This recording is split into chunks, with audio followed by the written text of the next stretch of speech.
Welcome back to our channel. My name is Casey, and here I share outfit ideas, styling thoughts, and pieces that have worked for me, especially as someone petite who values comfort, ease, and feeling good in what I wear. Most of us wear the same small group of clothes again and again. The same jeans, comfortable trousers, reliable tops, versatile jacket, and shoes we know we can walk in. Meanwhile, much of the closet stays untouched. This is often described as the 80-20 rule of your wardrobe. You wear around 20% of your clothes 80% of the time. The exact numbers may vary, but the pattern is familiar. A small part of your wardrobe does most of the work, while everything else takes up space and makes getting dressed more complicated. You probably already know which clothes belong in your 20%. You know which pieces fit properly, which colors make you feel good, and which outfits you reach for when you need to get ready quickly. The harder question is why the other 80% is still there. A closet full of clothes with nothing to wear is rarely a volume problem. More often, it is a psychology problem. The clothes you enjoy wearing are buried beneath purchases you regret, pieces you have outgrown, and items that belong to a different version of your life. In this video, we are going to look at why it can be so difficult to let go of unworn clothes and a practical way to identify what genuinely works for you. Because the reason you keep certain clothes often has very little to do with fashion. The clothes you do not wear may seem harmless, but they still affect you. Every time you open your wardrobe, you look through them, move them aside, briefly consider them, and reject them again. That repeated process creates decision fatigue. Instead of seeing 10 pieces you genuinely like, you may be looking through 50 pieces and trying to remember which ones fit, feel comfortable, need ironing, or only work for a specific occasion. The clothes you love become harder to see because they are surrounded by options that are not really options. One of the biggest reasons we keep unworn clothes is the sunk cost trap. You remember how much you paid for something, so letting it go feels like wasting money. Keeping it seems like a way to preserve its value, but the money has already been spent. Keeping the item will not return that money to your bank account. It only allows the purchase to keep taking up space. You may even wear it out of guilt, despite feeling uncomfortable in it, because you believe you should get your money's worth. Another reason is aspirational clutter. These are clothes purchased for the person you hoped you would become. You may have imagined attending more formal events, working in an office, or having a social life that required a different wardrobe. You may have bought clothing for a climate you do not live in, or a style that looks beautiful online but never feels natural on you. There is nothing wrong with having aspirations. The problem begins when your wardrobe is designed around a fantasy life instead of your actual routine.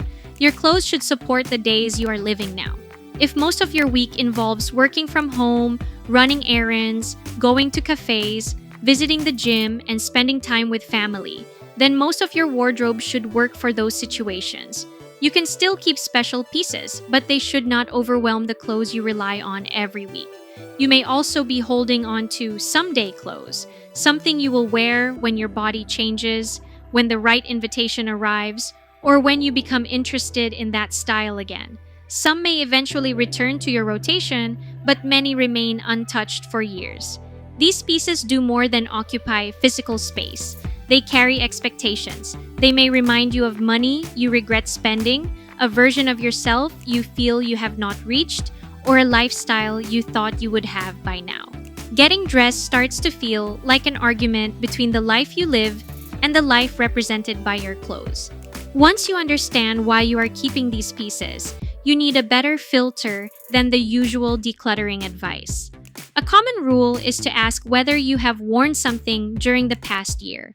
That can help, but it does not work for everything. Some clothes are seasonal, some are kept for special occasions, and others have sentimental meaning. The rule also fails to explain why you have not worn the item. Instead, try using a more honest set of questions. First, would you choose this item again today? The question is not whether you would pay full price for it, especially if it was bought secondhand or during a sale. Ask whether you would deliberately bring it into your wardrobe again, knowing what you know now.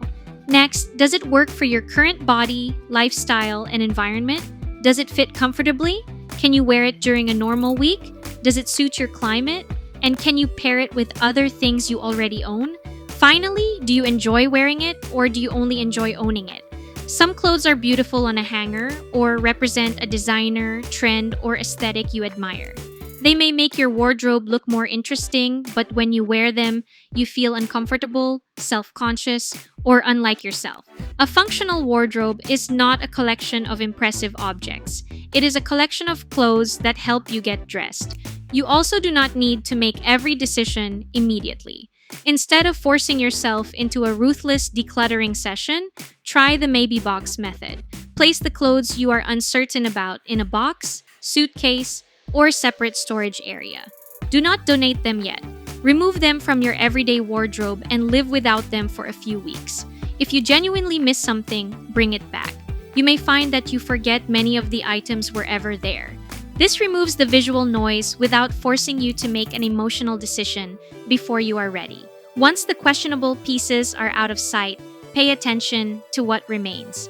Your true 20% can tell you more about your personal style than an online quiz. Look for patterns in the clothes you repeatedly choose. Perhaps you prefer straight-leg trousers, breathable fabrics, simple necklines, cropped jackets, or lightweight layers. These patterns are useful information.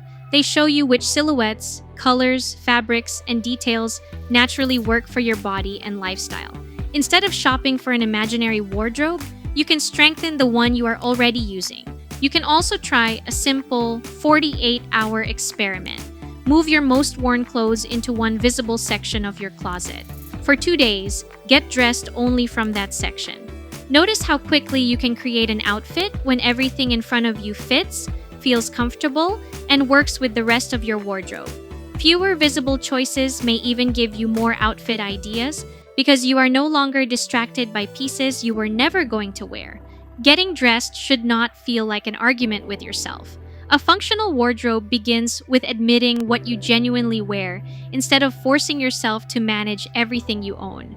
Your most worn 20% is already showing you which clothes suit your body, routine, and personal style.